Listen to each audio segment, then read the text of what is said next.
Tanah Toraja memiliki banyak potensi wirausaha. Beberapa contohnya yaitu tour guide. Beberapa tempat wisatanya ada makam di Gua Lemo, patung Yesus, dan penampakan alam yang eksotis. Kebun kopi. Kopi ini memiliki aroma khas seperti tanah dan rasanya yang pahit. Wisata-wisata yang terdapat pada Tanah Toraja. Pertama, wisata Lemo. Wisata ini merupakan salah satu makam para bangsawan di Toraja. Lemo tidak seperti makam pada umumnya, karena para wisatawan dapat melihat secara langsung liang makam yang ada di dalam gua. Dan pemandangan stalaktit dan stalagmit gua memberikan warna alam yang berbeda. Adanya beragam patung kayu yang menghiasi bukit makam, dan bagi adat setempat, patung dibuat menyerupai orang yang meninggal. Dan yang kedua, wisata ke Desa Kertakesu. Wisata ini merupakan desa yang indah dan unik. Daya tarik Desa Kertakesu yaitu adanya view menakjubkan serta udara yang masih alami. Desa ini memiliki sebuah komplek rumah adat yang dikenal dengan Tongkonan. Rumah adat ini digunakan sebagai tempat untuk menyimpan mayat sementara sebelum nanti dikebumikan.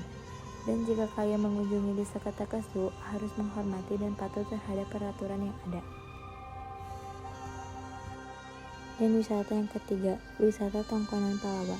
Bagi Anda yang tertarik dengan berbagai adat dan sejarah, wisata satu ini sangat direkomendasikan karena wisata ini merupakan destinasi wisata yang menghadirkan dengan legenda yang menarik dan nuansa yang menyenangkan.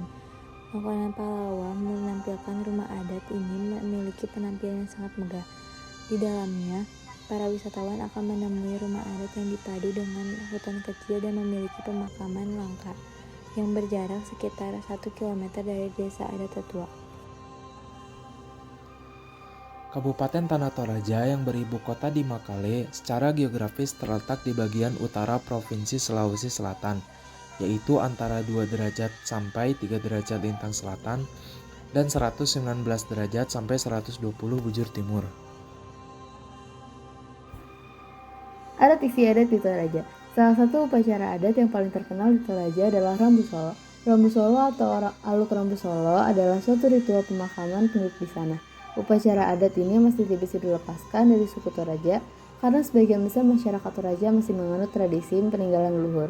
Aluk Rambu Solo berasal dari kata aluk yang berarti adat, kepercayaan, nilai-nilai adat, atau ritual tradisional yang sudah ditentukan nenek moyang. Upacara ini bertujuan sebagai bentuk penghormatan terakhir kepada seseorang yang sudah meninggal.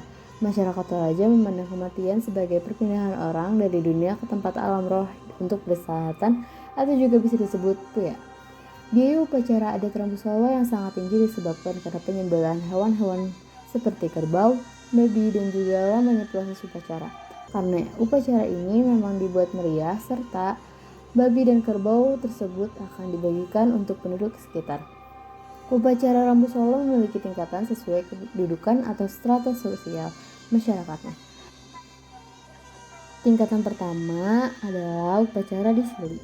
Upacara disili adalah ritual pemakaman untuk strata paling rendah atau anak-anak yang belum memiliki gigi.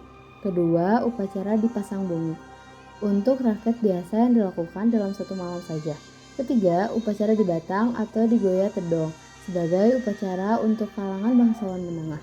Bisa dilakukan selama 3, 5, atau 7 hari dan jumlah binatang yang dikorbankan bervariasi mulai dari 3 sampai 7 ekor. Terakhir, ada upacara raplasan yang dikhususkan bagi bangsawan tinggi. Tingkatan upacara ini dilakukan 2 kali dalam rentang waktu 1 tahun. Upacara pertama disebut aluk tia, sedangkan upacara kedua disebut aluk rante. Jumlah hewan yang disembelih mulai dari 9 sampai di atas 100 ekor. Prosesi upacara adat Rambu Solo dibagi menjadi 2, yaitu prosesi pemakaman atau rante dan yang kedua adalah pertunjukan kesenian. Prosesi pemakaman atau rante terjadi di lapangan di tengah kompleks rumah adat Tongkonan. Prosesi rante terdiri dari beberapa bagian. Pertama, matudat membalun, yaitu proses saat jenazah dibungkus menggunakan kain kafan oleh petugas yang disebut tomombalun atau tomakayo.